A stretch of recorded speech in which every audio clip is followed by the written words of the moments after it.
Broncos country, welcome into a very special edition. We've got Let's Talk Broncos with Zach Seegers. We've got Marquee Sports Denver. Mark is in the house. Column from the Dublin to Denver podcast. And of course, I'm Mike Carmelini with Mile High Monsters. And if, like us, you have seen the national pundits absolutely butcher their mock drafts, their takes about each team's draft picks, varying from A to F just about, it's because they don't really know. And so we thought we would bring in 4 experts, 4 different shows who actually study the Broncos, know what the Broncos need, and give you the only grades that truly, truly matter. So everyone, welcome. Everybody's links in the description. Please follow and like, subscribe to everybody's show. First of all, Zach, it's good to see you. How are you feeling overall, 1,000-foot, about the Broncos draft? And then we're going to get into each player. And we'll all grade them A through F. We'll come up with our consensus, the only one that matters. But before we start that, Zach, overall thoughts on the draft?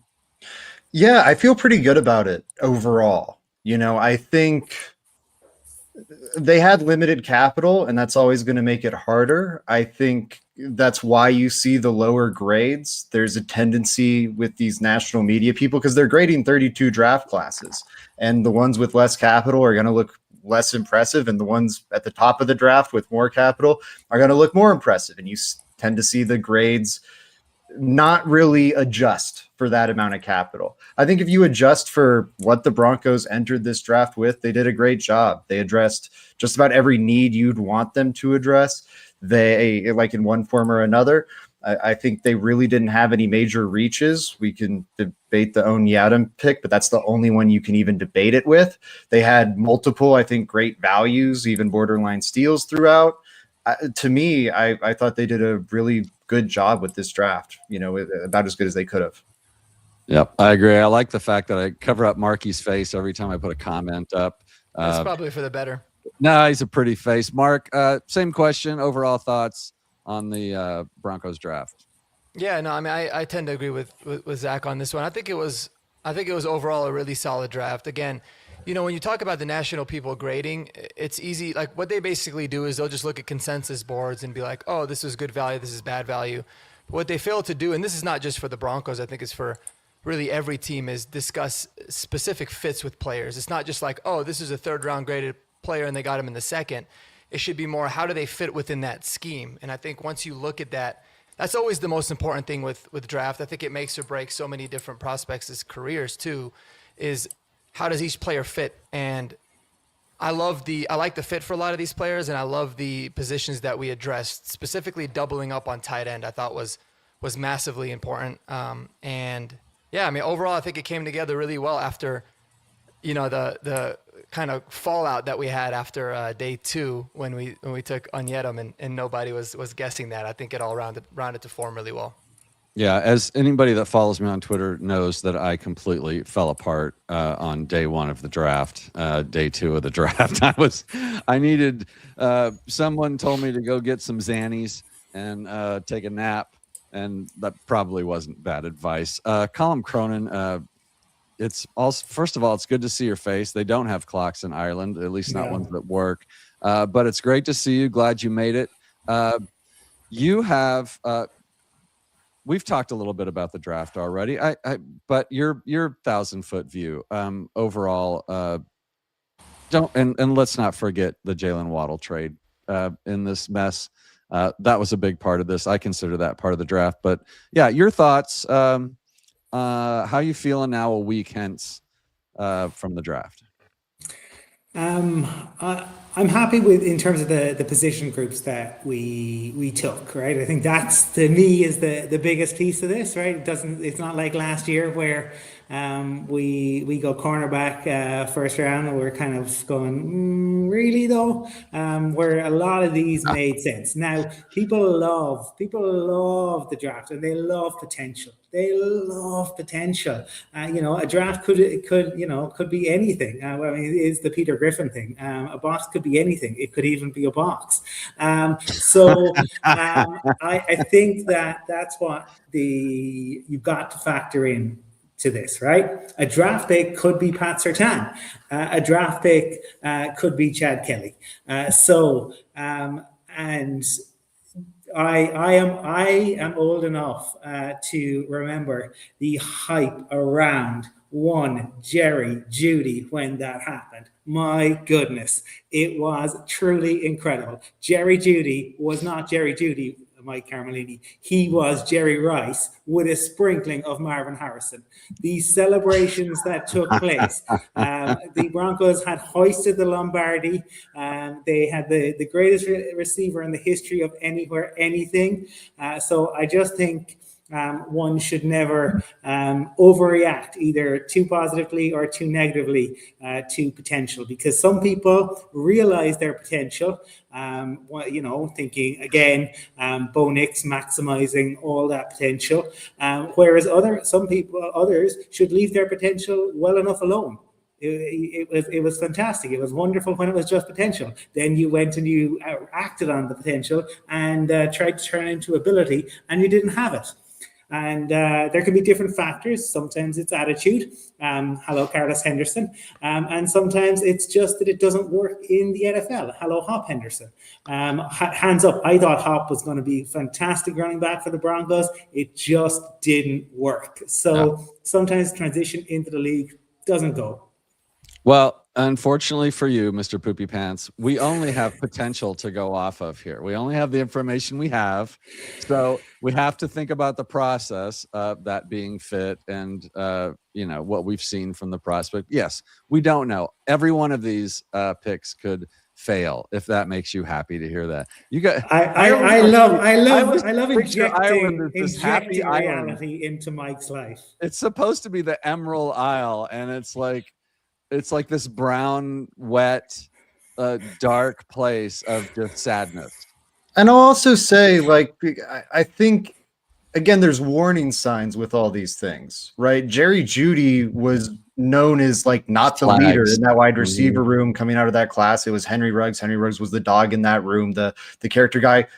Unsurprisingly, ultimately went ahead of Jerry Jeudy. Obviously, that didn't age the best, but there were those warning signs with Jeudy. Obviously, drops were a big concern for him coming out of college. He didn't have a really special defining trait. Paxton Lynch, it seems like everyone outside of the Broncos knew he was a total mess off the field.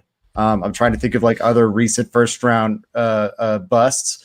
But then in terms of the hits too, I think there's signs there. Pat Surtain was this extremely hyped up cornerback prospect who was so polished, and Nick Saban was in love with him and had every athletic trait you'd want in the book, and had NFL pedigree with his father being a Pro Bowl or all pro level cornerback in his own right. So absolutely, it's a dice roll. It's all of these are gambles. We don't know how they'll turn out. First round, the best are 50-50, and it depreciates from that point on.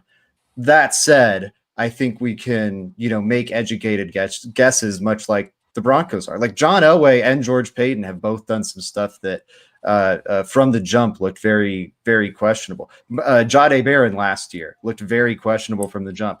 A lot of the 2022 draft picks that were sold to us is we're drafting for depth and special teams. That's not what you're supposed to be doing, guys, in the middle round. So yes, we don't know the future, but also I think we can get a good idea of whether or not they're doing a good job with their process. Thank you, Zach. Now, once again, my screen is messed up, which I will drag. I've learned a new trick from Zach this morning. So your logos, you've all been moved to different shows now. So congratulations.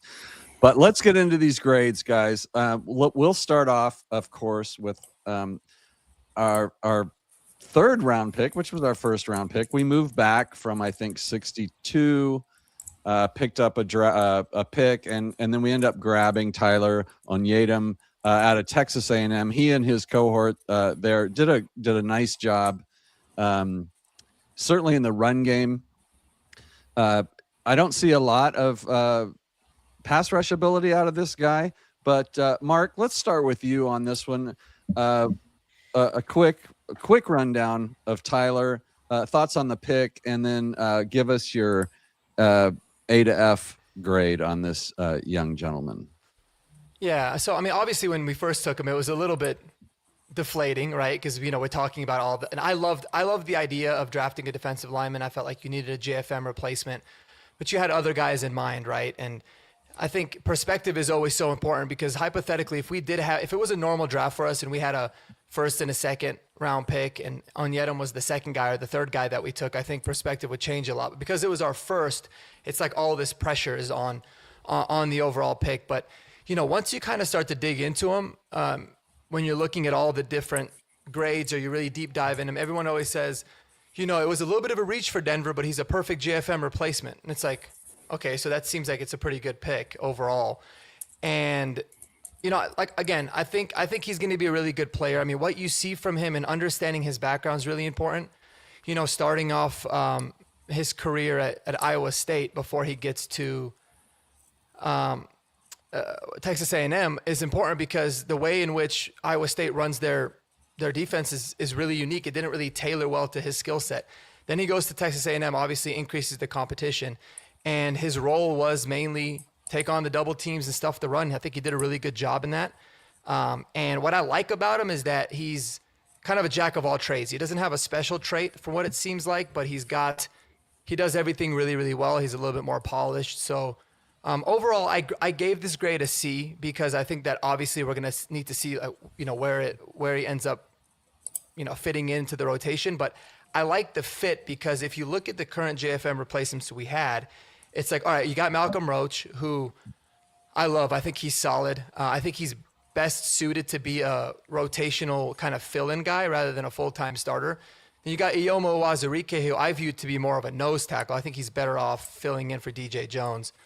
And then you got Savion, who's very, very raw. Like, from what I seen last year, he needs to grow quite a bit to make more of an impact this year.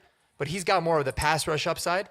And so bringing in Onyedem is a good balance, because he's kind of the guy that can come in, stop the run, be better on the early downs. And if he gives you that pass rush upside, it's a plus, but he complements kind of what Savion Jones doesn't have currently. So overall, I thought it was a solid C pick. I'm really excited to see what it ends up working out with him and how he ends up being used in this rotation. Yep. I think I'll go next real quick while these guys prepare probably a little bit deeper with you. I gave this pick a B-. Probably the B- came more from the need. I don't mind it. It doesn't really bother me. Doesn't excite me. I think he'll be in the rotation this year. I like some of the traits about him. He looks like he sees the play develop. He doesn't shake off like double teams or anything like that. But if he is one-on-one with somebody, he's got the length and the drive to make. He's a good tackler from what I've seen. So I'm fine with it. Like you said, it was our first pick. So yeah, I fell off the rails there when it happened, but that's why we're doing this a week down the road. Now that my heart rate is back to under 60. So I'll go B- on Onyedem, and Colin, I'll pass that on to you next. What are your thoughts here? I said to you that outside of the QB position, football games are won in the trenches. That is the reality of this. My concern is, I suppose, when I hear in relation to the JFM replacement, because and obviously we're talking different college levels, but if you go back and you look at JFM in college, he collected sacks, and that has not been the case. And it can happen that you see guys, that changes in the NFL. And look, he is coming into a well-oiled machine at Denver in terms of the defense. I do like that, there is a mixture of different types of guys, and that definitely will be interesting to see how that develops. Whether he can kind of, it's very difficult to see him, to come in and JFM, right? JFM continues to grow as a player, right? If you look at what he has done, it's the, an amazing trajectory. He has increased the number of sacks, on his third team, and he's a leader, and he did the exact opposite of what a lot of we see guys do, right? In that, go back to Joe Flacco, right? Joe Flacco, are you going to mentor a young QB? And he's like, no. And at that time, Denver media told you that was the best answer. And yes, that's not his job, and he shouldn't do that. And he has to look out for him, and good for Joe. Compare and contrast to JFM last year, and all the guys telling you that JFM is going out, and he's telling them he knew at that point he wasn't going to get the contract. He's telling them, take his job, eat his lunch. He wanted them to do that. He's bigging them up, and that's the way it should be. And suddenly Denver media though changed and jumped on board that train, and I just think that losing a guy like that in the locker room is enormous, both in terms of what he brought on the field, what he brought on the locker room. So it looks like we have various different options. Perhaps that's what you need if you're to try to replace a guy like JFM. You can't really do it. Now, he was a later round pick as well. But I don't see him being a JFM type player. But maybe you can't go like for like. It's a C pick for me, because I think he absolutely can develop. And I do like the position of it, but I think that there's plenty of work to be done there. I like how you punish him for not being JFM. That's an odd way to look at it, but you're replacing JFM. I mean, I understand what you're saying, but the prospect himself is brought in to, play a position. He's, if you're going to compare every quarterback you take to John Elway, they're all going to get D's, but that's not a draft grade. I mean, Bo Nix would be an F draft grade if you're going to compare him to John Elway. This is why draft grades are ridiculous. I like not on this show. They're not. Zach, bring some sanity back to this show, please. As my resident friend ally, I hope. What do you got? What do you got? Yeah, I think it depends what you mean by replacing JFM. No, you're not at pick 66 going to find what did JFM just make on the open market? 20 million, 21, was it 21, $22 million a year? You're not finding that at pick 66 in a weak draft class. But also let's be realistic about it. I think what you are going to find is a player who, from an athletic archetype standpoint, does replace JFM. I don't think you're going to replace him one for one, but you're going to try and replace him in the aggregate. And that's also why you drafted Savion Jones last year. I think Savion Jones is probably the better pass rusher between the two right now. But I would disagree on what I think Marky said earlier. I think there is a good bit of pass rush upside there. I think you want to see him get a little more fluid with his moves. But I think he has a solid set of them. It's just kind of tying them together a little better here. Let me find my notes. I had him though, actually, as my fifth defensive tackle entering the class. There was kind of the top four with Banks, Woods, Miller, and McDonald. And then there was a big chasm after that, but I had him over guys that I saw people in Broncos country pining for it at 62, like Lee Hunter or Chris McClellan or Dominique Orange. I thought Onyedem was a better player than all those guys. Like I said, I think he flies off the ball. I think he's got good feet. He plays with good balance. The cross chop, the swipe, the swim is what I was referencing earlier. Again, the pass rush is a work in progress. The production as a pass rusher is not where you want it to be, but he's coming from two systems where that's notoriously been a problem. Like Nick Scorton last year was used pretty similarly to Tyler Onyedem at times. Did not have good production at Texas A&M. Goes to Carolina, has tremendous production, looks just like he did at Purdue before. The problem for Onyedem is that before he was at A&M, he was at Iowa State, who maybe uses their players even funkier.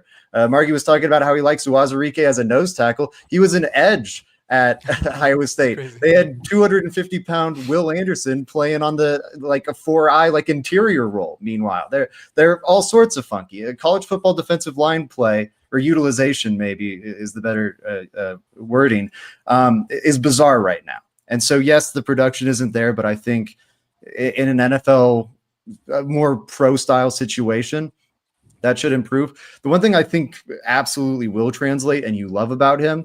Talked about how he's quick off the ball, has some good moves. He is a backfield penetrator. I think he can get washed out a little bit in the run game, which you don't love to see. Like he's not DJ Jones or Malcolm Roach, or even like I think as strong as JFM was right now, where he can really lock down the point of attack. I think he'll get moved a little bit. But what he's great at is, making that guard miss, making that tackle miss, getting into the backfield and creating a tackle for loss. Cassius Howell, who, hyper productive edge rusher, all SEC. I think he was even All-American. Just went in the second round because he had crazy short arms.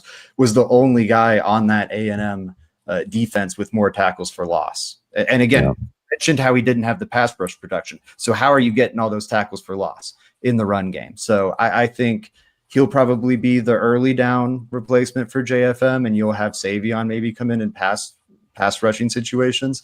But yeah, you don't want to try and replace JFM with one guy. They're going to do the old money ball move, try and replace him in the aggregate. And I love to Onyedem coming in as an option for that. And the athletic traits, the tools, he's got length, everything you want. So I think the ceiling's not remarkably high. I don't think he'll ever be like a star or superstar, but I think he can be a really quality starter for you. Yeah, I think you're right. The floor is high. The ceiling B might grade, be a by the way. low. Sorry. And B. Gotcha. So, all right. Any arguments over what Zach said out of any of you guys?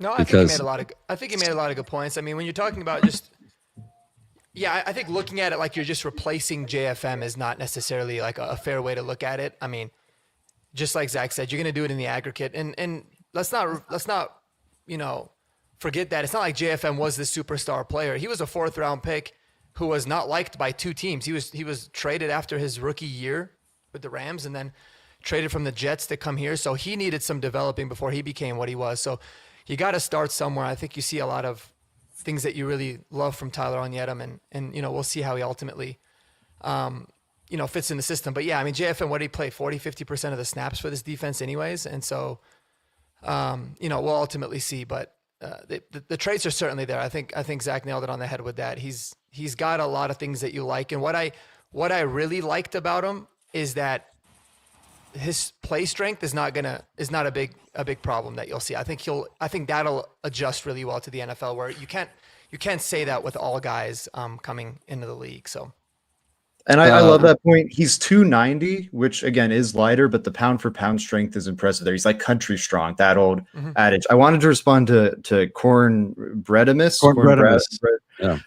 His comment. They could have gotten Sam. Where did Roush end up going? Does anyone know off the top of their head? He went to like the Bears in the 80s. Yeah, so he went like 20 picks later. Onyedem would have gone off the board to the Packers if he lasted that long. I've heard that from multiple places in my sniffing around because I was curious, because the big pushback on this pick was it was a reach. They didn't have to take him there. And the consensus boards do have him a bit lower as like a 4th round prospect. That is worth noting. The consensus boards have been pretty indicative of future success, but he gets pushed up because this is a draft with a big plateau of talent. He's a great fit.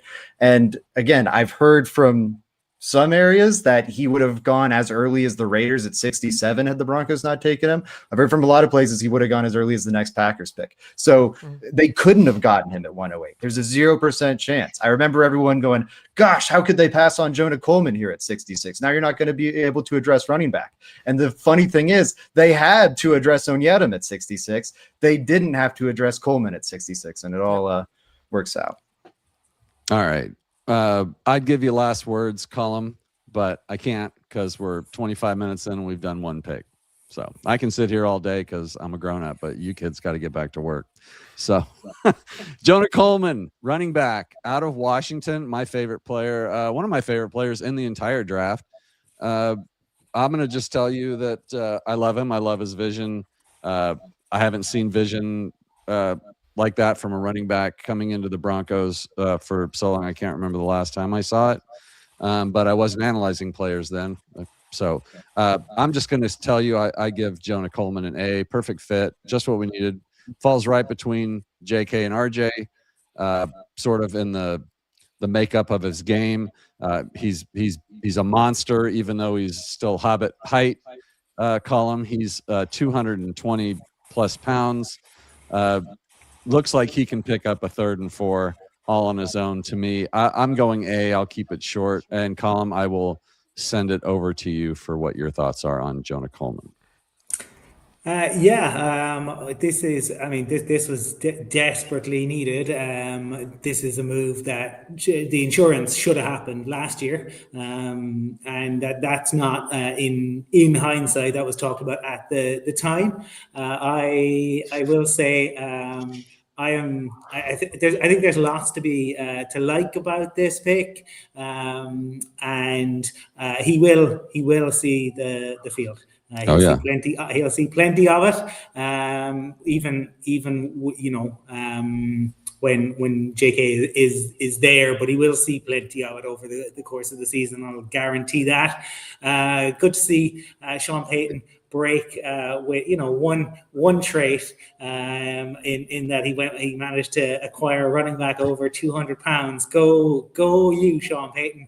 I'd give this take an A+ if he had another 3 inches of height, but Sean couldn't go that. He could only go it was either going to be height or weight. He went with weight. I think that was the right call.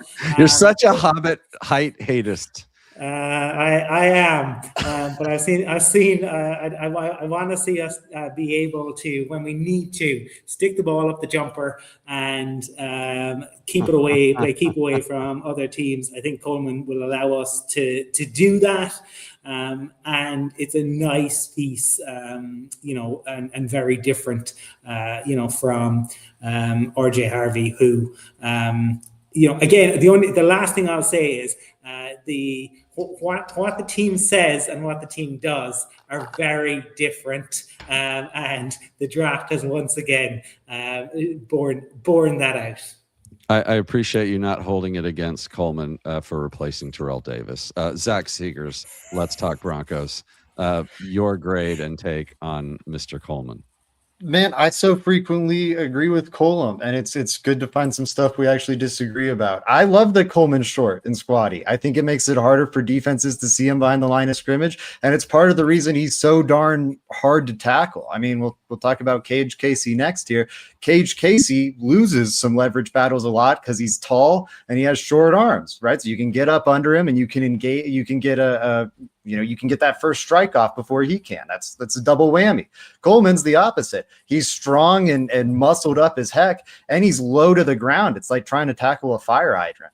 I really like his run style. He's physical. I like his mindset. I keep referencing it, but the combine quote he had about, the quarterbacks are making 100 million. I'm making 10 million. So it's pretty darn important. I put my body out there to protect the quarterback. And he's a good pass protector. I'd caution people with banking on that translating immediately. Travion Henderson was the superstar pass protector last year and super pro ready as a result. Ended up getting benched like through the playoffs because the Patriots couldn't trust him as a pass protector. So looked great in college. We do need to wait and see for it to translate, but what we've seen is very promising. There's no reason to worry about it based on what we've seen on tape. And then he's got pass catching ability. I don't think he's ever going to be Christian McCaffrey, but he's got soft hands. He can be like a Samaje Perine role where you dump it off to him and he does a little work with it. I worry about like the overall burst and like superstar potential. But I think it's worth noting he finished the season for Washington playing with an injury. So I think that maybe dilutes the opinion or weighs down the opinion of him some. Last point I'll make, I think there's very low bust potential here. It's kind of a high floor, low ceiling pick. The one thing I would be worried about in terms of like bust or whatever, he does have great vision and patience and whatnot, but I worry, are you too patient? Are you hanging out in the backfield a little too long, considering you aren't RJ Harvey from a speed perspective? You don't have that crazy short area quickness. You don't have great long speed. If you're camping out in the backfield looking for the right lane, is it a little like Audric Estime where we see you slowed to the line of scrimmage, getting wrapped up in the backfield a lot? That'd be my concern. I think there's very low bust potential here. He raises the floor of the Broncos running back room a lot, and the room already had a high ceiling. They needed to raise that floor. It's an A pick for me.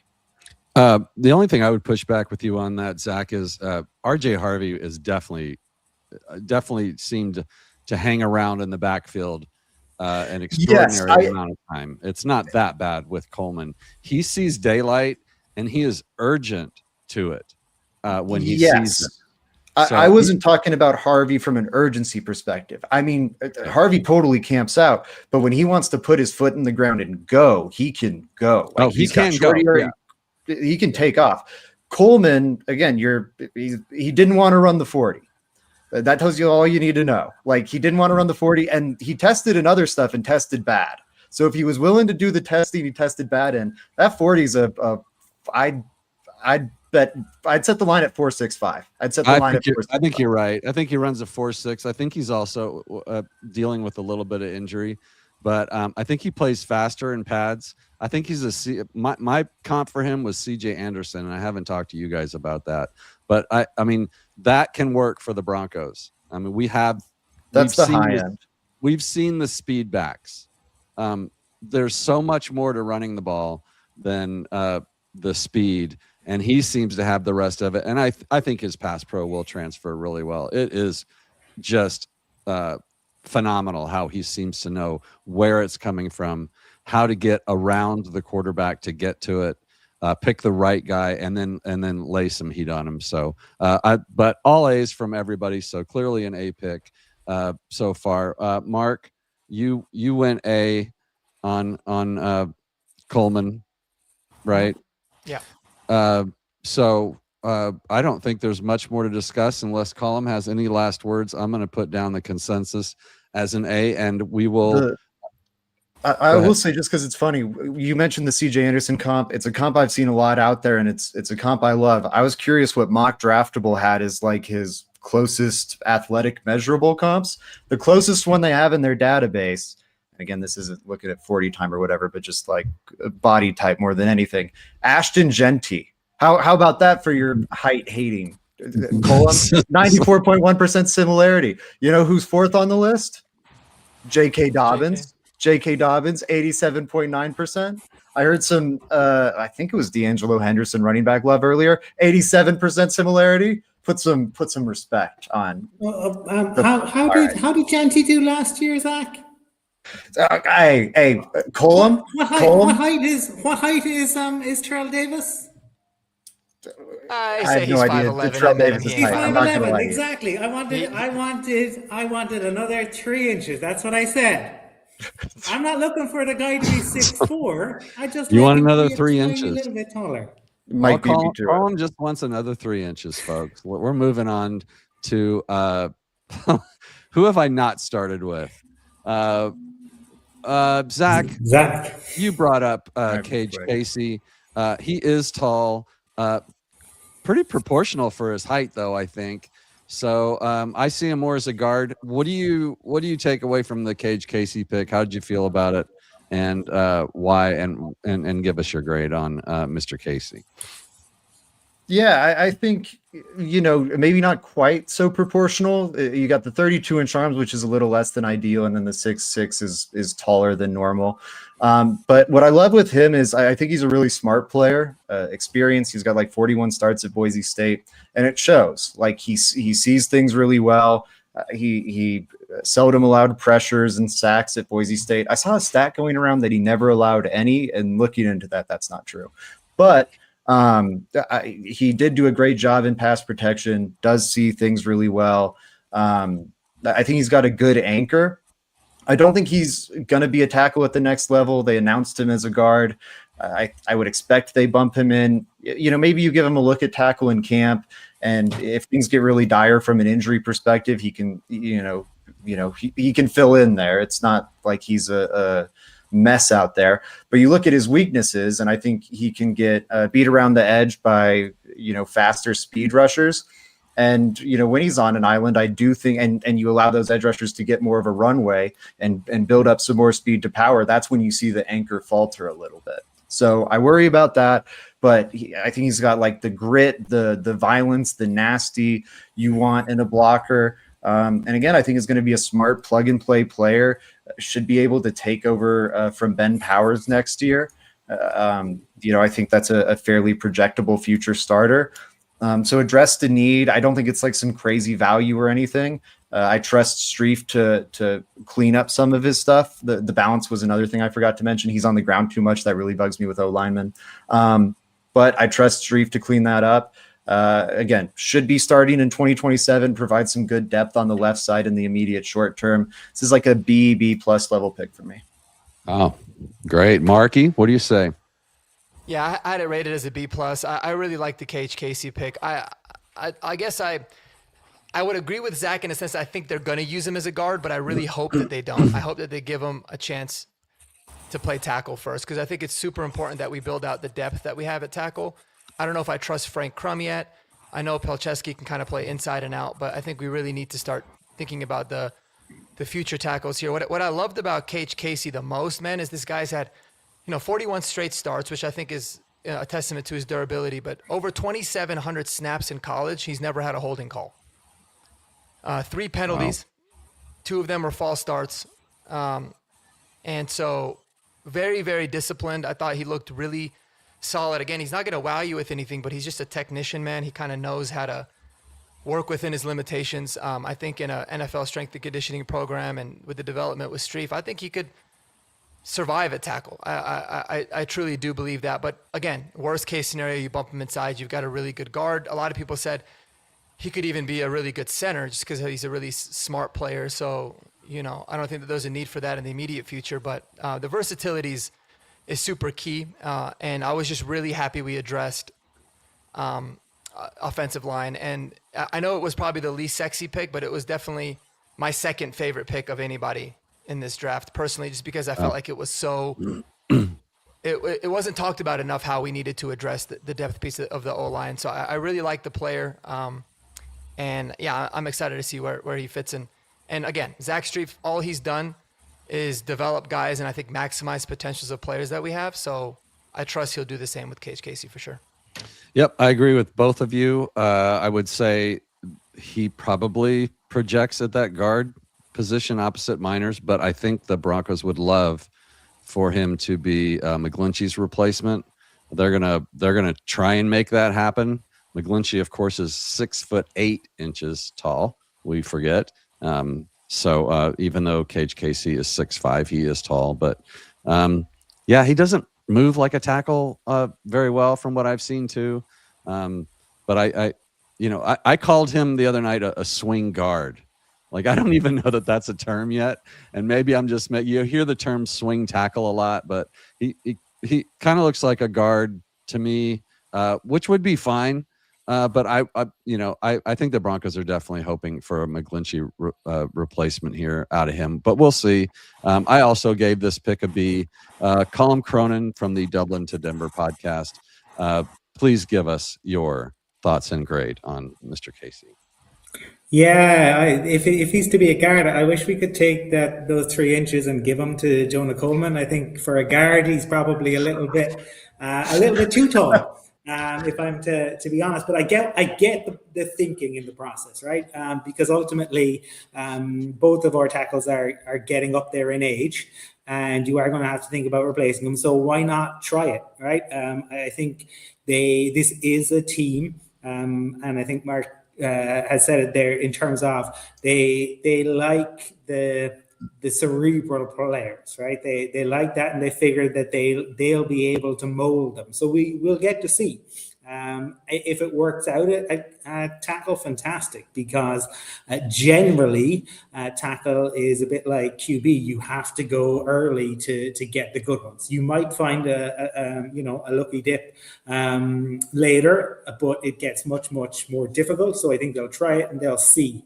I do have concerns over the size, but I mean he's a big boy. He's a strong lad. I get why they did it, but I wonder. I get the thinking, but I don't know if he's the right fit at either position. I think this is one that you're buying a lottery ticket, and you could end up with a jackpot. I wouldn't rule that out, but I think this could end up just not working. And he's there as just a piece for the next few years. But as in terms of the process, I get the thinking. And given what we talked at the start about the limited capital that we had, so I get why you try it, especially where the team is at right now. I just don't know if he is the right guy. So I'm gonna give it a B. Well, that's a B. Because because I buy one line of lottery every single week, right? For the 15 seconds of what if. What if it's worth it? So one pick is a what if. Let's do it. Zach, do you have anything to say to Colm after what he said? Yeah, I mean, I agree with the B. I guess I see it differently, I think, than both Marky and Colin, where I do view the tackle thing as a bit of a lottery. Maybe it happens, but man, I think the odds are pretty slim there. Admittedly, I think the issues in his game, you mentioned the tackle movement stuff, like he just doesn't really kick out as quick as you'd like, and he's got the limited reach. So now that compounds the ability to get around the guy. I really like him at guard. I think it cleans up a lot of his deficiencies. Now, I'm not saying he's Quinn Miners, but I think he's got some solid upside there. I'd be curious how how his athletic testing compares at guard. I don't think I've looked at his RAS there, but was a solid athlete at tackle, not like jumping out of the gym or anything, but impressive athlete. I think he's going to go in at guard, and he's got, I think what you need to survive that move from tackle to guard is what he has. You need, because everything's happening quicker, closer to the ball, and there's a lot more mess and there's a lot more chaos. And I think his defining strength at tackle is his awareness, is his vision, his football IQ. I think the other thing you need moving inside, you need that grit, you need that nasty. That's like my second biggest plus I had for him in the scouting report, behind the awareness, behind the vision. So I think moving him inside accentuates his strengths. I think it hides his weaknesses. I view it as kind of low ceiling, high floor. I think he immediately becomes your best backup left guard option, maybe even could supplant Parrott at left tackle. But like I said, I think that's a little further fetched. Mark, last words. Yeah, I mean, I think for me, it's if this guy ends up being, the type of value that Alex Polcheski is for this team, and I think Alex Polcheski is an unbelievably valuable player, just because of how much depth he gives you, like as a depth tackle, as a depth guard, then it's a wonderful pick. I think worst case scenario, he can be your swing tackle, but I agree. I think he's really good on the interior. It doesn't mean that I wouldn't like to see them try him outside because I feel like we've got a little bit more depth on the inside. And I think there's obviously a reason we kept Ben Powers. We didn't do anything to his contract. We re-signed Pelcheski.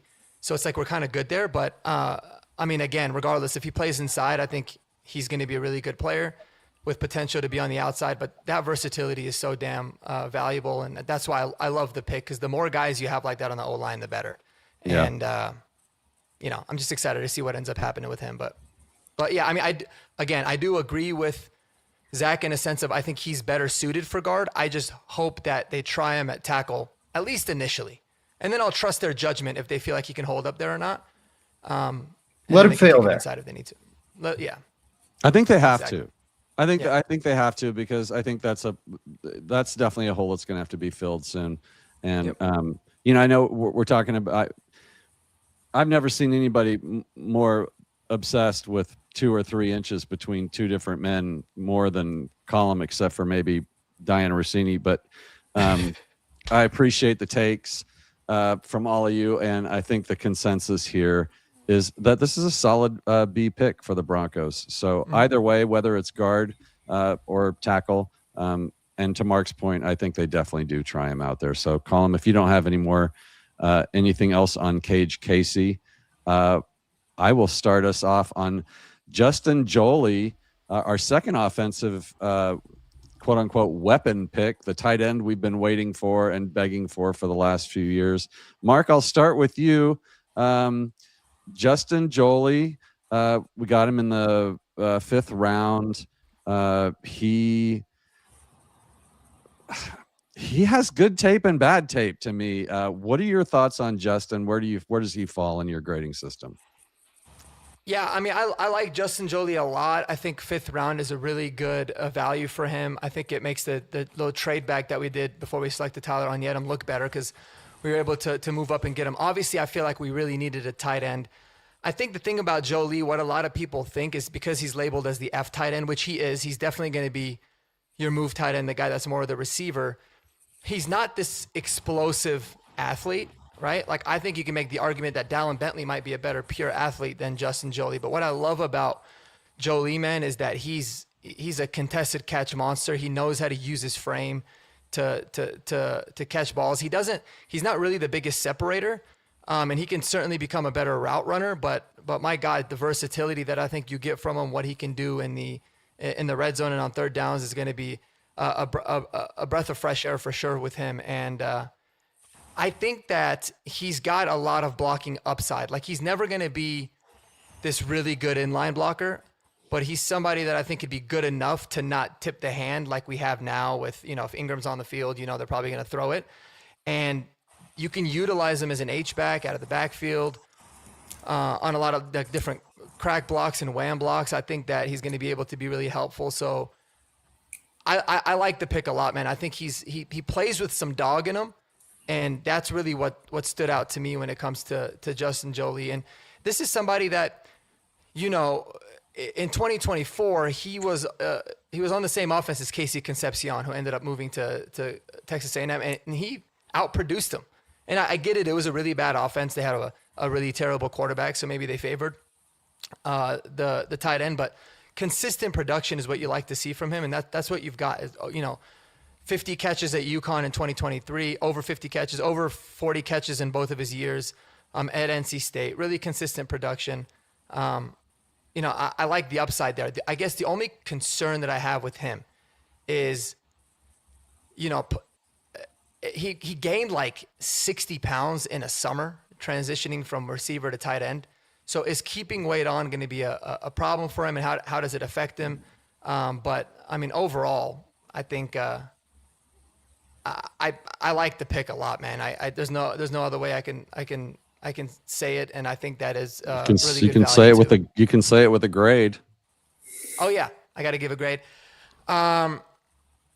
It's hard for me to give this grade anything less than an A-, and I'm grading it as an A- because we came back and we got our blocking tight end later, and so I think that rounds it out well for both guys. But I really like the pick. Would I have preferred like a Sam Roush? I was really high on, or Eli Raritan. I mean, sure, but taking him in the 5th round and the kind of value that we got for him, I think it was a solid A- pick. I really like what Justin Joly is going to bring. I liked what you said about the weight he put on. Sean himself, I believe, said they liked what they saw out of Is it Jolie or Jolie? I It's feel like Jolie. we're adding a little accent to the end. Jolie. Jolie. All right. Well, they liked him his play at a lighter weight. So I think they're looking at him as a pass catching tight end. I don't know about the blocking stuff. Maybe he looks willing, but if they want to lighten him up to speed him up, he's going to lose even more of that. I think this might be one of the picks that vary quite differently. After watching Jolie play, watching his tape, and I understand maybe he was dealing with an injury too, and so I didn't go back to his earlier games. Only watched mostly just from last season, but he does catch everything in sight. He doesn't drop the ball, so I like him.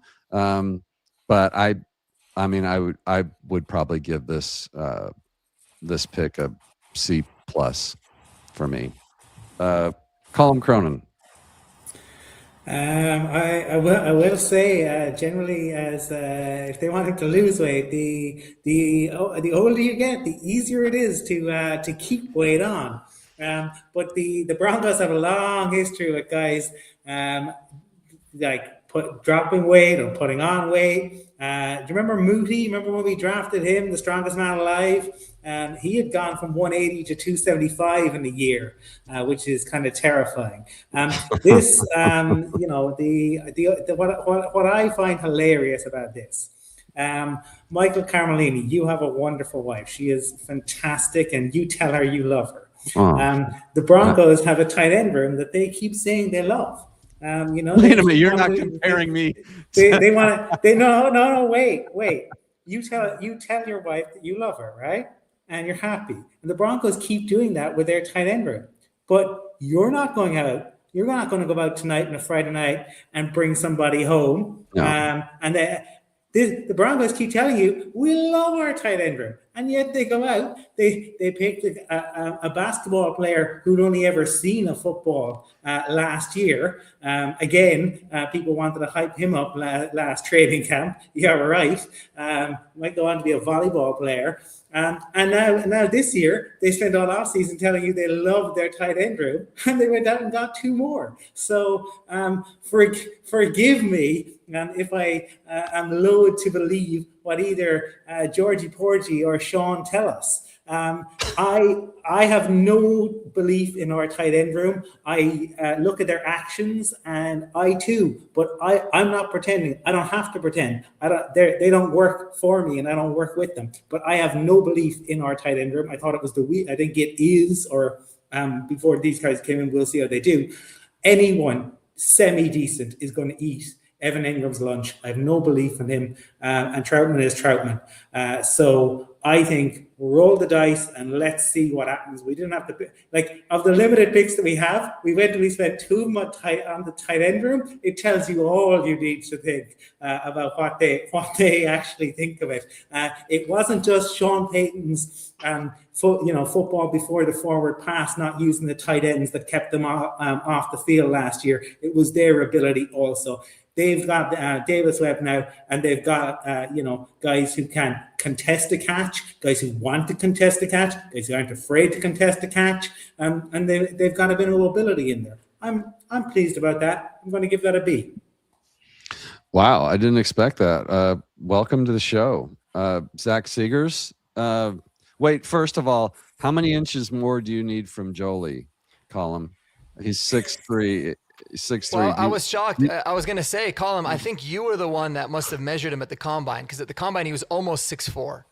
They gave him the half inch, but at the pro day he was 6'3". So you obviously weren't the one measuring him. So you already took an inch from Jolie, and you're going to try and give it to Coleman. Zach, Justin Jolie, help me out here. What do you see? I trust you with your tight end. I've always admired your tight end. Goodness. I think I'm going to be a lot less scathing in my analysis than Colin, but I think I'll ultimately land on it on a lower grade. I'm not a Jolie guy. It's good value by the consensus boards. Most everyone had him, I think, in like the third or fourth round. They get him in the fifth round. I think that value somewhat negated by the price they paid to trade up.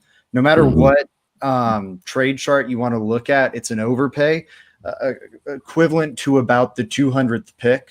So it'd be like an even trade, and then the Broncos, in addition, threw in like a mid to early seventh rounder. So not ideal. I think that, again, cancels out some of the great value with the steal of Jolie. But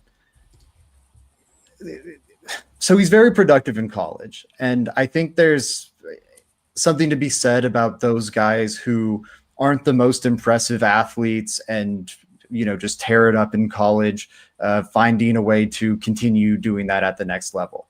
Like your gamers.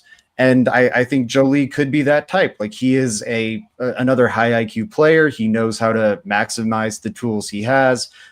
He has a good feel for like where the weak points in the defense are and where to settle, how to manipulate leverage. He's got great hands, like a pretty solid catch radius, and he's got big, almost 11-inch hands that can, really pluck the ball out of the air. Solid in contested catch situations. I like to see that. I have a lot of questions about him because I agree with Marky. I think he's got potential as like a move tight end blocker, but I don't think he's ever going to be your true inline guy. He's a little undersized for the position. He could maybe use some extra inches. And then also he's a little light. And you already worry about him, to, again, Marky's point, he's not playing at maybe his most natural weight already. So does he get lighter? And then, whoa, now you're really undersized for the position. Or does he get heavier and now maybe you're really exposing him to a greater chance of injury? I'd be worried about that. I again also think that just generally limits his blocking upside. I think, again, move tight end, but inline tight end is probably not going to happen for him. And so if he's this pass catching tight end, I just would want him to be a better athlete, a more imposing athlete is maybe the better way to put that.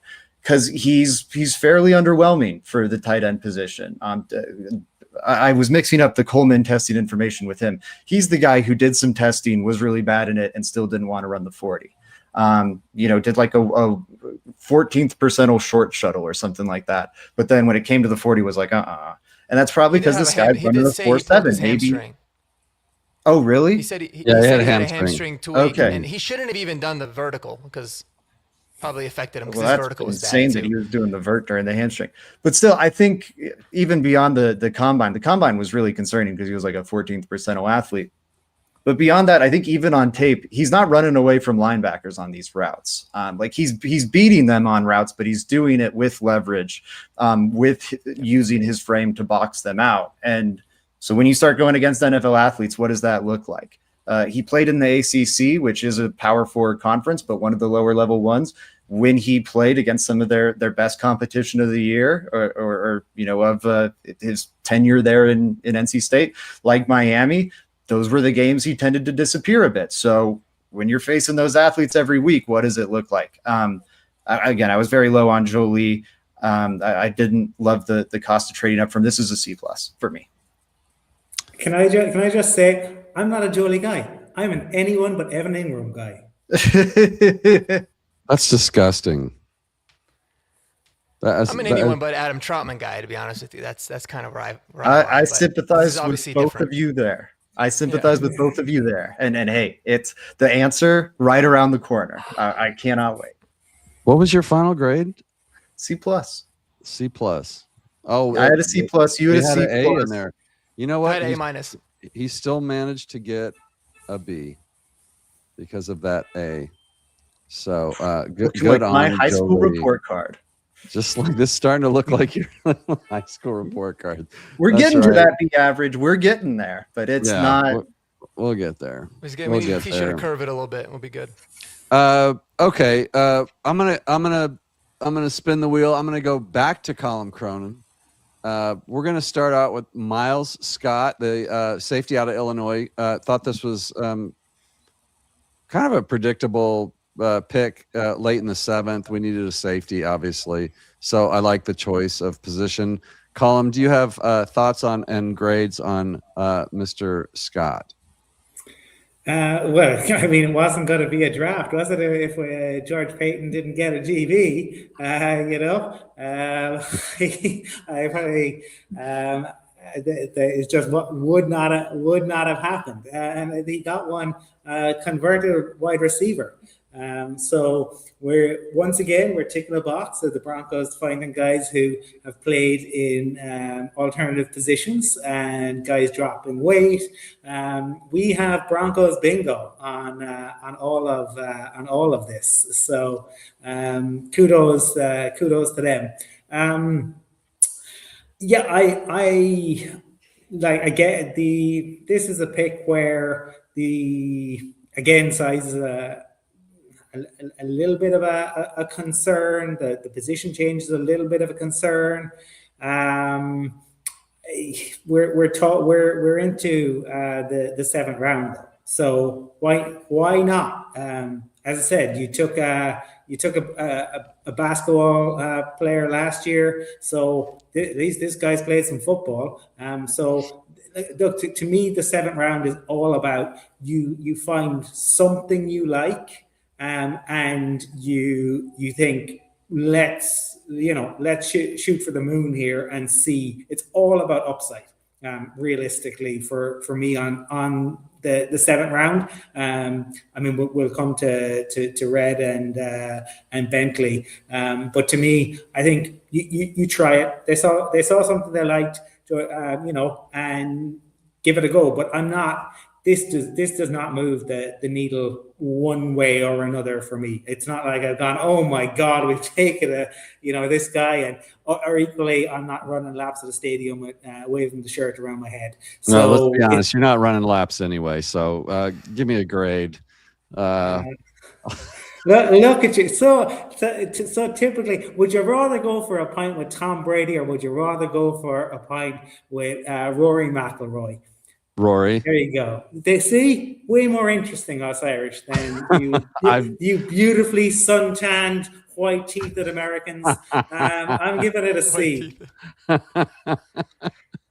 I am just to be brief. I like this pick. Team captain, another team captain. A little undersized, but it was a position in need. I give this pick a B. And I'll send it to Mark on Miles Scott. Marky? Yeah, I mean, the more I looked into Miles Scott, the more I started to like him. I liked addressing safety. I still think we could probably address depth safety a little bit more, maybe with a vet. But I thought it made sense. He seems like he could be a really good special teams player. What's intriguing about him is he did make the transition from wide receiver to safety. And in his first game as a safety, he has a pick 6, which is pretty cool. And every single year, he's gotten better. Like statistically, he's improved from pass defenses. Every year it's gone up. From interceptions, it's gone up. So definitely someone you see has a ceiling. I think overall it was fine. I mean, if you want me to be nitpicky, like at the time, I would have preferred that we took Carson Ryan. I was a big Carson Ryan fan as a blocking tight end. He went 2 picks after Miles Scott. We ended up taking Bentley, which made me feel a little bit better about it. But I think I would have preferred like flipping that and taking Carson Ryan and then maybe a safety at 10 picks later. But you would take Ryan. You'd take Ryan over Bentley. I think so, just because that's a discussion for the next guy. I'm sorry. Keep going. Yeah, no, you're fine. But I liked Bentley too, and we'll get into that. But I mean, I thought it was fine. I mean, just like you said, team captain, it was solid. You like to see that. Obviously, him and Pat Bryant have a really good relationship. They clearly like that Illinois program. But he's someone that I was surprised making a transition from receiver to safety. I just initially thought he was going to be more of like a center fielder type of ball hawking safety, but they played him in the box a lot. He's got some physicality to his game. He definitely got good hands. You can see as a receiver, which, usually they don't, because that's why they make the transition. So good to add depth to that. I think it's a solid C+ grade. Not really like overwhelmed by it, but it was definitely a need, and safety's a good position to take late because they can add depth and they can play special teams. Yeah, and it's, I mean, let's be honest, it's the 7th round, right? So it's better than, like Colin said, picking basketball players and just taking 100%. flyers and 100%. dots. Like this is Yeah. a player who could actually be on the practice squad and learn the position and gain 15 pounds and be something. Zach, thoughts on Miles Scott? Man, he might not have Colum doing laps around the stadium. He's got me doing laps With his around shirt the off. stadium. With his shirt off, by the way. Like the practicality of this pick. I think it's a good pick, like from a practical standpoint. I love this pick. Like it's not going to be my highest graded pick of the draft. It'll probably be somewhere in the middle, but it's my favorite pick. I adore this pick. I adore this player. I am going to be rooting so damn hard for him. Man, I love to make the roster, to earn a third safety spot, which I think he could do. That third safety spot's wide open right now. I wouldn't bet on it, knowing Joseph's tendencies, but it's there. It's possible. Scott, like Marquis said, or someone said it, former DB or former wide receiver turned DB, excuse me, only 3 years at the position, has tremendous ball production though. As Markey pointed out, 8 interceptions over those 3 years. I think it's so impressive. He almost immediately became a captain on that side of the ball. He's got 2 years now as a captain. He was the green dot for that defense, which is already atypical for a safety. A safety that's only been playing defense for 3 years, that is nuts. That is such a compliment to, I think, his football IQ, how quickly he's grasping the position and picking it up. And again, it's not just anecdotes. You see it on the field. He plays, I think, very, very well. I also love his physicality, man. He's still working on like the consistency and the effectiveness of his tackles. That is an area where the newness to the position, I think, shows up. And he's like 203 pounds, so he is a little slighter.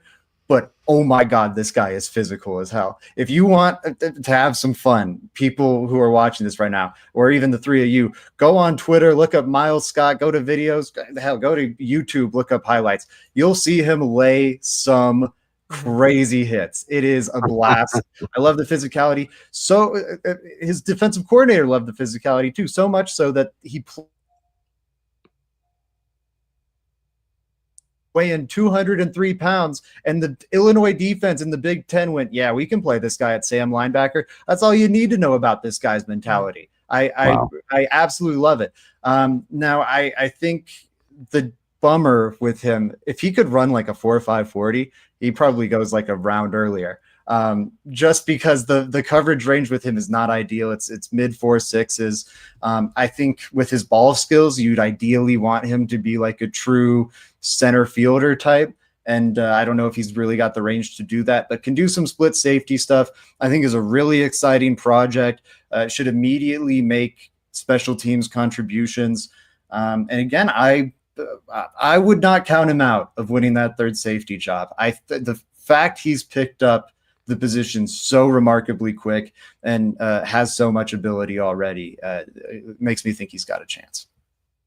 Yeah, B plus. B plus. I like we say it runs a 4.6, which our next tight end runs a 4.6. Dolan Bentley. Let's go straight to him. It looks like, well, let me see. Divided by 4. Let's do the math. Yeah. This is it looks like Miles Scott's getting a B as well. So all good in the hood so far here. Dolan Bentley. Mark, we just talked about him. You had someone else maybe in mind that you liked, but I'm very high on Bentley here from what I've seen. What are your thoughts and grades on Dolan Bentley, the big tight end, 6'4", 250 out of Utah? I think he's a really good player. He surprised, I think, a lot of people. I mean, he had 1 year where he was actually used as a receiver as well as being a blocker, and he kind of blew up, right? I mean, what did he have? 40-something catches. Let me see if they have it here. 48 catches, 620 yards. He has six touchdowns, whereas previously, like just to give you guys an idea, in 2024, Caleb Lohner had more catches than Dolan Bentley did. He was strictly a blocker. I think the only thing that I hesitations I have in this pick is the fact that he's 25 years old. I mean, he's an older prospect, which usually doesn't bother me all that much, but is he maxed out, or is it just because he hasn't really played? I think he's a very good blocker. I don't know if he's necessarily as good of a blocker as many people are making him out to be. I think he's got a little bit of consistency issues in terms of blocking, but he certainly's got some crazy upside as a pass catcher. Like, I was genuinely surprised by the athletic traits that I had seen from Dallin Bentley. Obviously, he catches everything too, man. He didn't have many drops much at all. So I think he's got a chance to contribute sooner for sure than Justin Joly does. Justin Joly might be the higher ceiling guy that can produce later, but this guy I think can come in and earn a spot. I think he puts Nate Atkins certainly on notice. I think Lucas Kroll's been on notice, but I think he fits a lot of what the Broncos tight end room wants. But does that make you feel better about the pick, or does it not? I guess if you ask Colin, he's probably going to say no. That doesn't make him feel much better, because the Broncos and the way they've deployed their tight ends has been a little bit concerning. But he went to Snow College, man. That's pretty cool. That's where Garrett Bowles went when he started his career as well. But yeah, I was pleasantly surprised by the athletic upside, and certainly excited to see what he can bring. I think it's a B+ pick. I love the fact that we doubled up on tight end. We weren't going to address tight end in the first 3 picks. I think doubling up and doubling your chances of hitting on one was really good. So solid pick there. Yeah, I would have probably preferred Carson Ryan, but again, we're just nitpicking, and we just got to. I just trust that the scouts know more than I do when it comes to those kinds of things. So well, we'll find out. Second to last pick in the draft, we get a bigger kind of a dual threat ish tight end. We needed that. He's not a tell. I like that. Maybe he's not the greatest blocker, but he does block. I've seen him come in and block tackles. I've seen him do the work. He was one of the players that I was surprised in a good way when I went back and watched them after the draft. So he was definitely one of them for me. I give the Bentley pick an A. It's again, second to the last pick in the draft, able to pick up Dallin Bentley in a room that needed it. So yeah, I'm all on board with this one. Colin Cronin, Dallin Bentley. Is the A for his beautiful hair, which is a trait of the Broncos seem to go when we're drafting tight ends, because can be. That's this is not an overdraft. I mean, an A. Yeah, I think there's a lot to like, especially again, your second to last pick, and it's a guy who can actually play. It's a guy who actually has hands. But forgive me, again, like. I mean, Mark, you were saying being better than the Broncos' current tight end room is equivalent to being taller than Danny DeVito. Do you have a pulse? That's there we go. Lots to like in the kid. Appears to have a decent attitude as well, which again already ones up him on the incumbents in there. Won't be moping about. Broncos coming off an incredible 14-win season. AFC Championship game. Missed their QB. Everybody's in party mode. JFM's out the door. He's still bigging it up, and the only guys who are moping around were the 2 tight ends. So delighted to have fresh blood into the room. And if it had been a traffic cone that we had drafted and we labeled it a tight end, I would have been delighted. So a B for Bentley. Yeah, I'm sorry to break your heart, Colin, because he did shave his head. So as somebody pointed out in the chat, yeah, at his pro day, his head was buzzed. Does that change your what a poor choice.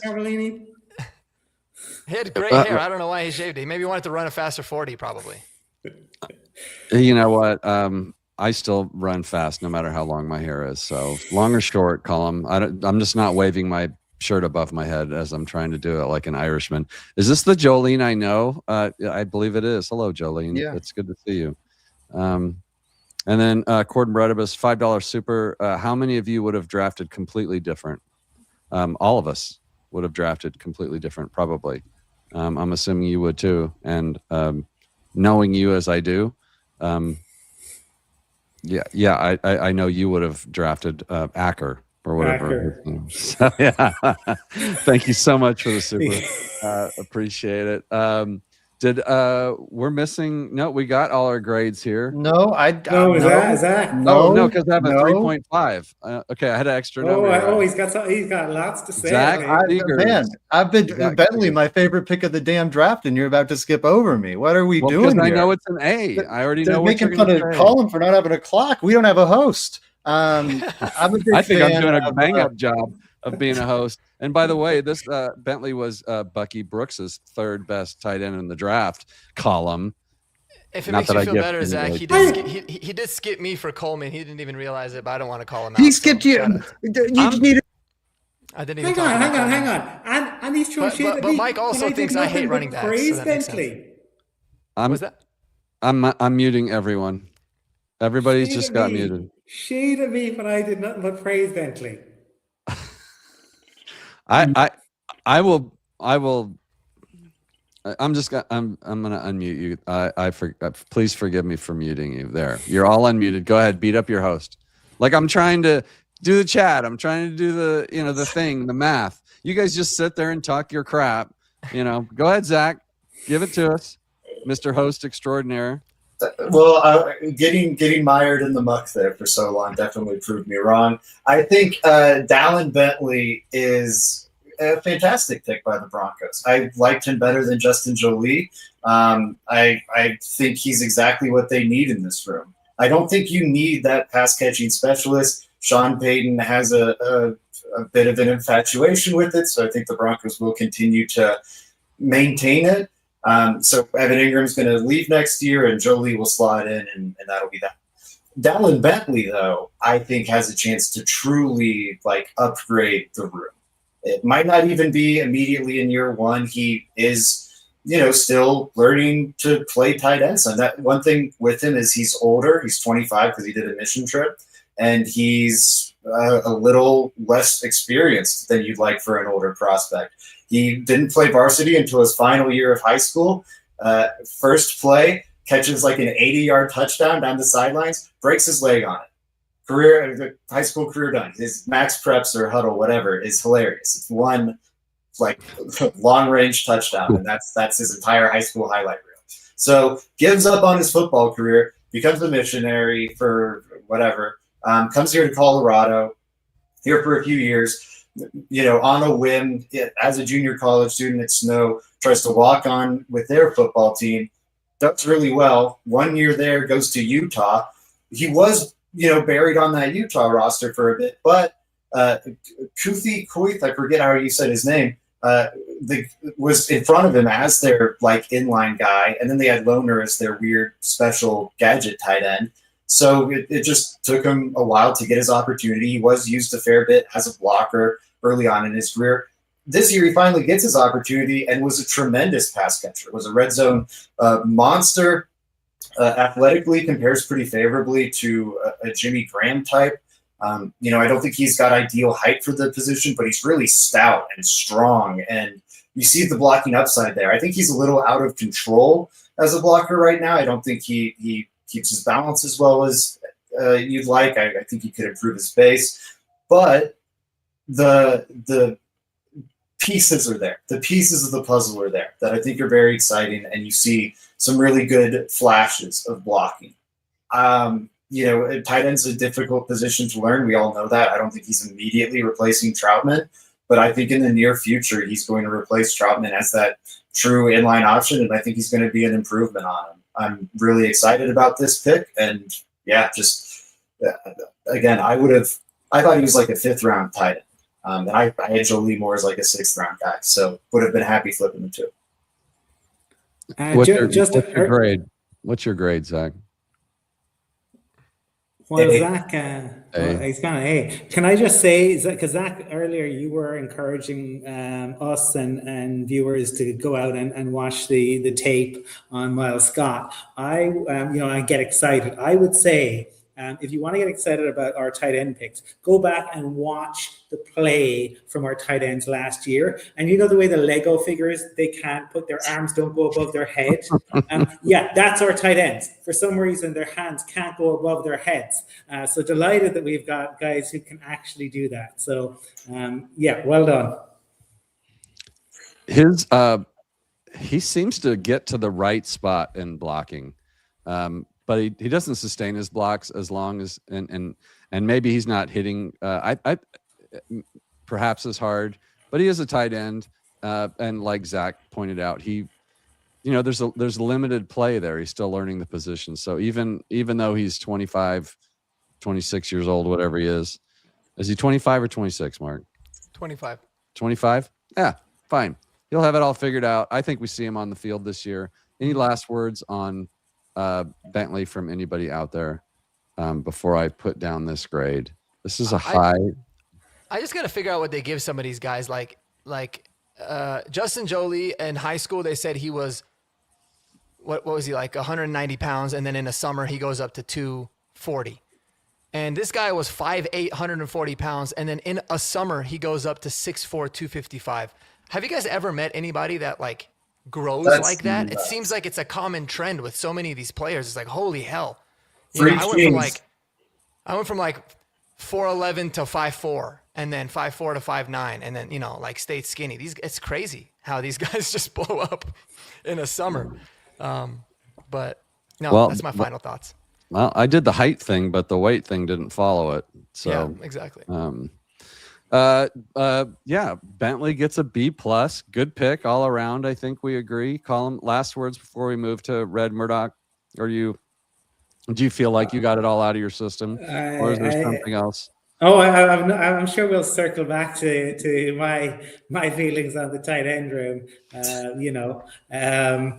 have little doubt, but we've brought two guys in, and we've got a play caller who I think will probably utilize the position. Well, that's certainly the hope. Davis Webb hopefully is going to actually use this room. I think I'm higher on Evan Ingram than maybe all of you.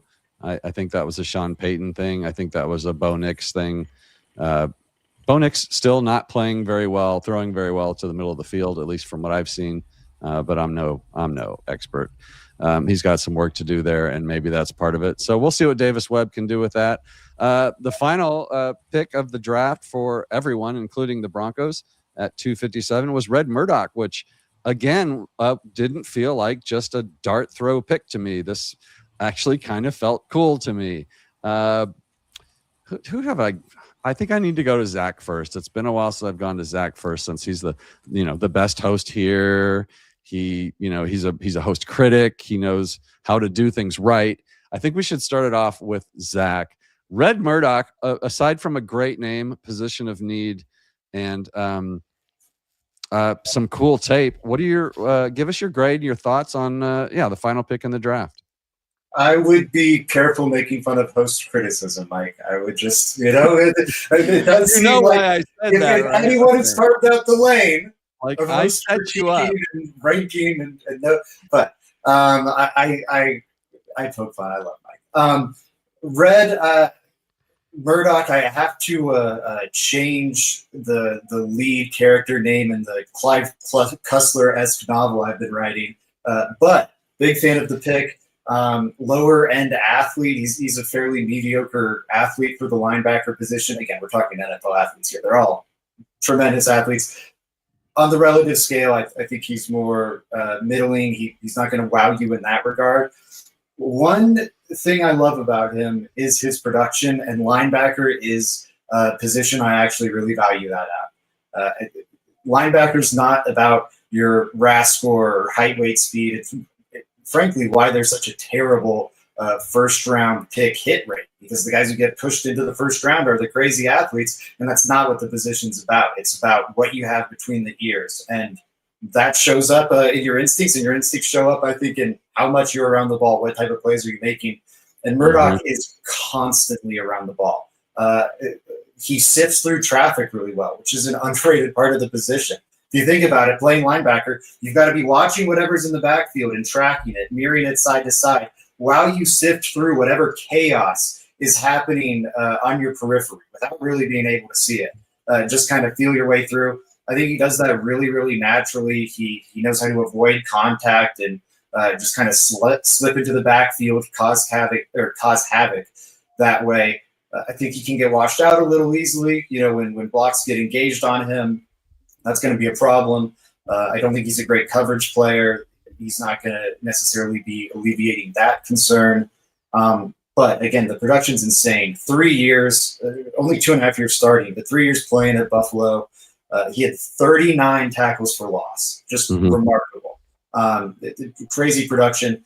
Also, in 34 games, 39 tackles for loss. That's nuts for a linebacker. That's crazy. On top of that, in just 34 games, which is like 2 long seasons of college football now with the playoff schedule, he set the FBS record for forced fumbles. And that is something that translates. We talked about it with Jacob Rodriguez when Broncos country wanted him in the second round.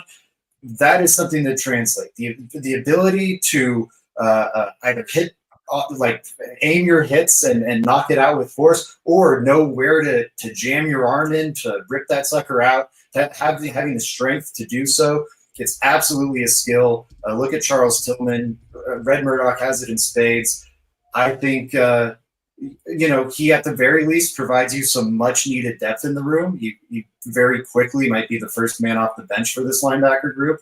And, the idea of him eventually replacing, Singleton or Sternad as a starter, a couple of years down the line, I don't think is outside the question. I think every single player they picked has starter upside, except for maybe Scott, and even then, I think he could pretty easily be a start or a safety 3. What's your grade? I think it's a A. This was also a tremendous value pick. The consensus boards had him as like a 5th rounder.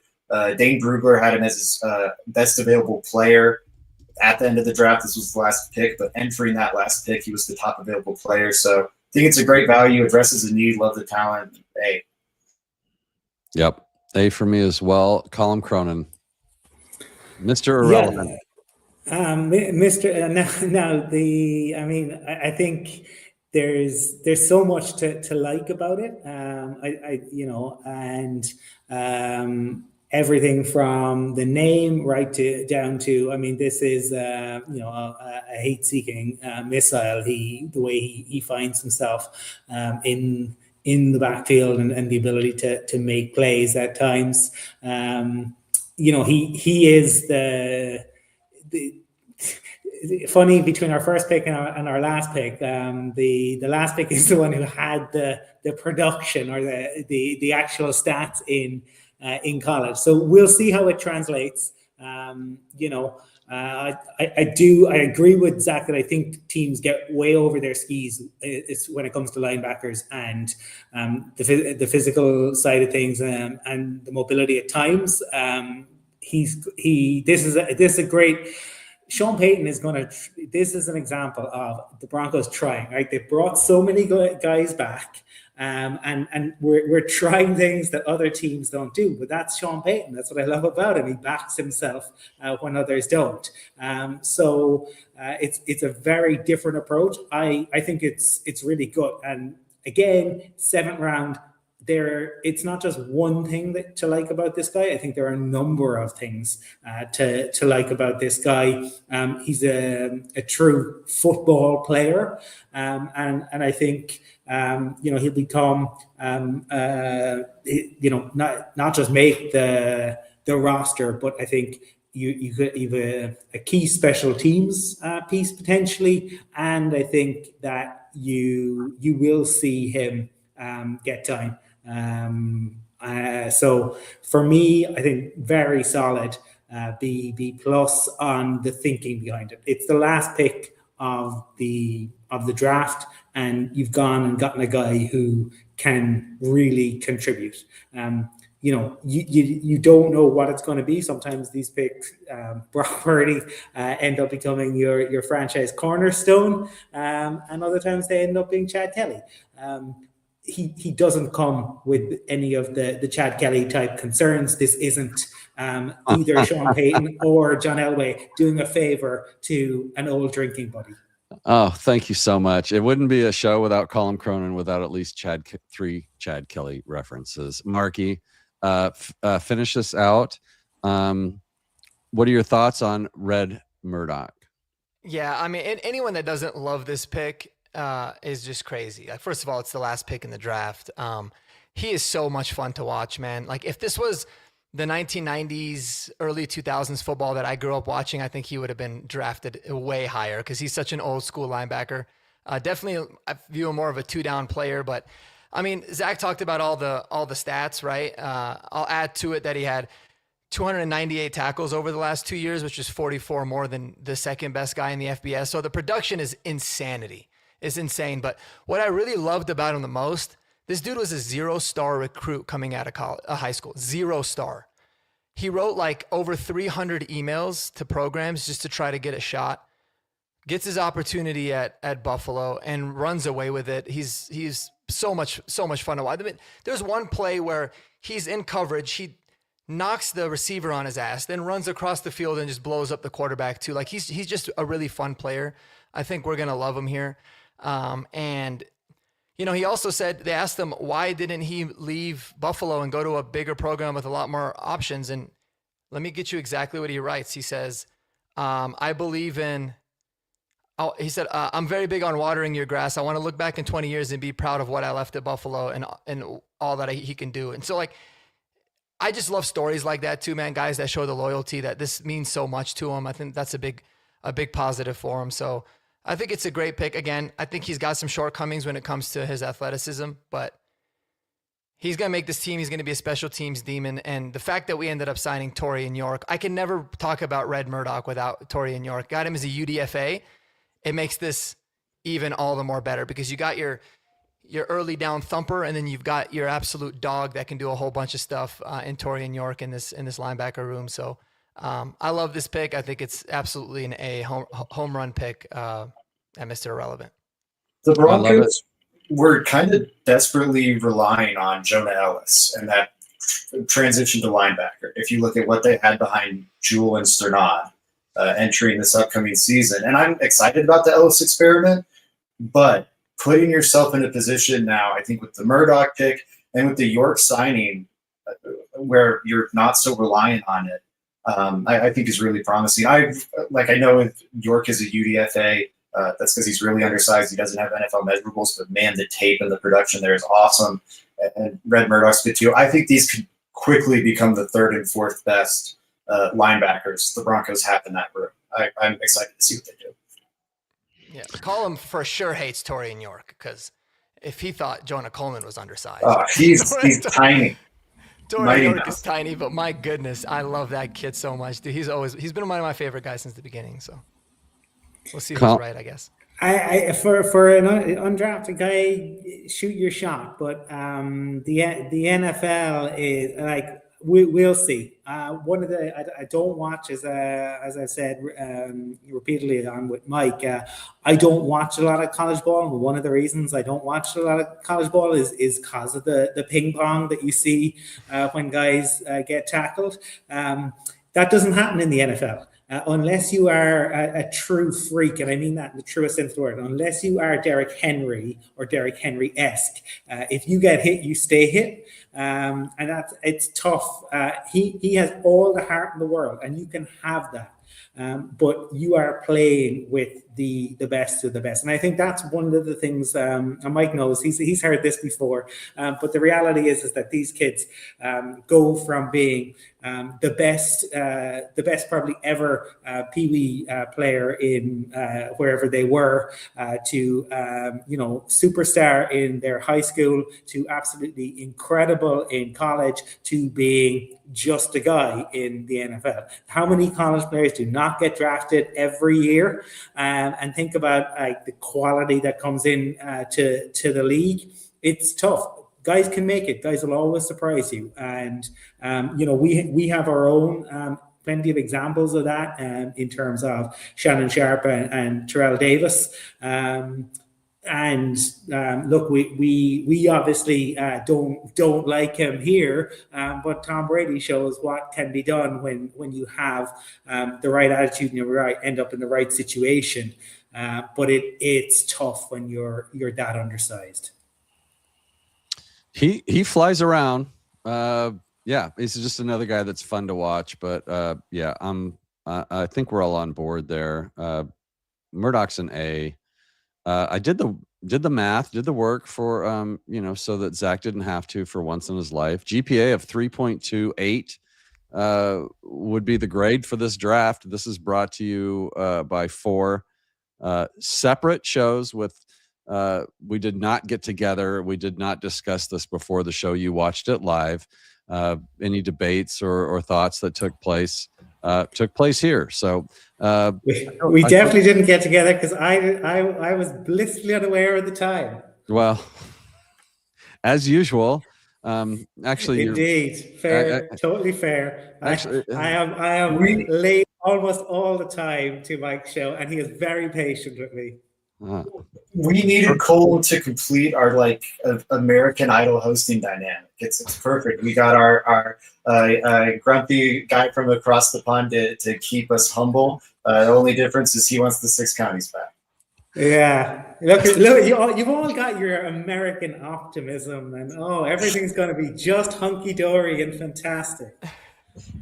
Needs just the reality. I only do that for my mental health column because I used to be the negative Nancy, and it didn't work really well for me. So I forced myself. Oh, it's great. Being Irish, you can totally do it. That's the thing, Cole. The shit's going down right now, man. We need some violin music, man. Get the band back to playing. We need to let's get our mind on the band and not the icy water slowly engulfing all of us. Yeah. Oh. I'd be the perfect Irishman now that I think about it, man, honestly. Can we do this at a pub next time? You're 5'9", you love to drink. I love golfing and I like the cold weather. Yeah, I mean, you're I'll practically get drunk Irish. and play golf any day. Well, I know your last name and it is not Irish, so at all. Irish in me. Nor is mine. Seegers would probably be more German than anything. I'm thinking. Yeah. I don't know. Mom's side's Irish. Okay. All right. Well, for crying out loud. Look at you, Carmelita. You tan. You no way are you Irish. Yeah. I didn't say I was Irish. Yeah, I know. He just got that nice tan. I just got back from the Keys, baby. I'm ready for. Do you know what color I'd be if I would be pinker than I am now? Wait till you see me at the end of golf season. You guys will talk about. I'll be doing appropriation stuff or something. Yeah, I don't know. Dark too. Yeah, it's gonna happen, guys. The one thing I guess we didn't grade the Waddle trade. I think we needed to before we get out of here. 1 1/3 for Jalen Waddle. We weren't going to get a player anything like that, of course, in this draft at 30. It was worth it. I think, obviously, the team needed it. Top 5, arguably top 5 receiver, certainly in the AFC. Zach, you go A on that trade? Yeah, I mean, this was going to be the hardest need to address this offseason. The adding of high-end talent on offense, a special player, a dynamic, explosive force. There's very few avenues to go about doing that. And I think the Broncos did a great job. And now that we've seen, okay, who are the best players on the board when the Broncos were on the clock at 30? What did the third-round talent look like? I feel even more confident in them making that trade. I think it was tremendous. We'll see what happens this year. I'm very excited for it. Yeah, Mark? Yeah, I mean, obviously, an A for me. Always been a big Waddle fan. Exactly what we needed. It helped the room in every way because now everyone's now finally in the proper role. So cannot wait to see how he meshes with Bo in the offense, man. Mr. Cronum, what say you? What say you, laddie? What do you have for us on Waddle?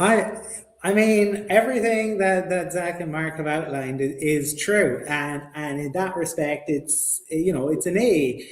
If we just going off the draft, because I don't think the talent was there, but it wasn't made in a vacuum. And had they made it at the trade deadline last year, I'd have given it an A+++. They should have done it then. I think they thought that they could probably get a haircut if they waited. I don't think they did get a haircut. I still think it was a fantastic piece of business, the absolute right move. I think I agree with Mark. I think the combination of it is really, really nice. I remember we got into that deep with Corn Bredimus one evening. I think he is very different than Mims, but it doesn't exist in a vacuum. Don't attack Corn Bredimus. Don't attack Corn Bredimus on my show. There'll be no Corn Bredimus hate on this program. He supports. I didn't offer any hate. I said we got into it, and part of being Irish is you fundamentally disagree, and then you go for a pint together and you have the crack. Anyway, they should have made it earlier. They didn't make it earlier. Who knows what could have been? It's a B because of that, but it's a fantastic piece of business. Yeah, I think one of the better drafts we've seen out of the, at least for me, out of this Peyton pairing. Just really solid, especially if you include the Waddle move. Here at Monsters, we're very happy about it. Let's talk Broncos. Overall, your guys happy about the draft? Very much so. Yeah. Yeah, I loved it. I'm thrilled. Okay. I'm not sure who's answering now, but it sounds like Marky, I know you're happy about it. Column's happy about it. The grade comes out to basically a B+ when you add Waddle, and I think that's fair. I think this is a draft that addressed the needs, and also I'm not a big Zach got into it, draft value type stuff. I try to stay away from that because that is based on, well, it's based on two things, right? You're losing draft slots, which have value, but it's also kind of based on like the national consensus grades, which I just don't put any weight into anymore. I know there's some just to kind of set up who's out there. I don't have time to watch it all. So I tend to watch people like Jolene, Mark, the guys, Zach, the guys that really get into, Nick Kendall's another one, just guys that really get into the draft and work the draft, know the Broncos, don't have, and Colin, you're going to love this. And they don't have player agents reaching out to them, begging them to rank people higher. It's all a mess. This is the proper way to do it. I think this is probably the most accurate Broncos country you're going to see as far as draft grades go. Zach Seegers, please. Yeah, I just will add a little addendum on what Carmelini said there. If any agent would like to pay me to have the players ranked higher, man, DMs are open, man. Send me $1,000. I'll put whoever, Julian Lewis, quarterback 1. Get ready, everybody. We do not get those offers on Dublin to Denver, nor do we want those offers on Dublin to Denver.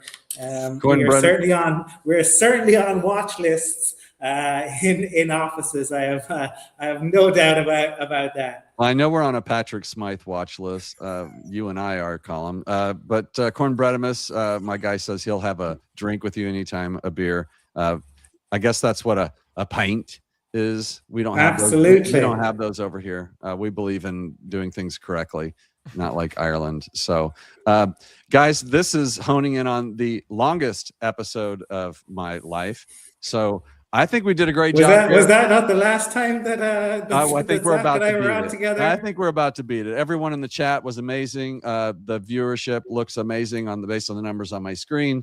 So thank you to everybody who tuned in to the let's do it in reverse this time. The Dublin to Denver, Marquee Sports Denver, Let's Talk Broncos, and Mile High Monster draft recap. This is the only one that matters. Don't listen to those national guys. Listen to Zach Seegers. Listen to Mark. Listen to Colin, but don't listen to me. Broncos country, we will see you guys very soon, I'm sure. Anybody have any special announcements about shows this weekend or anything before we get out of here? all You good? can the Dublin to Denver hear us predict that the Vrabel Rossini debacle would descend into rescuing puppies from burning buildings before it Okay. happened. Way to end it on a high note. Colm, I will see you on the show probably tomorrow, I'm assuming, or Sunday. So until then, Broncos Country, thanks for tuning in. Thank you to everybody who came on the show. Glad you guys enjoyed it. And as always, go Broncos, and we'll see you soon.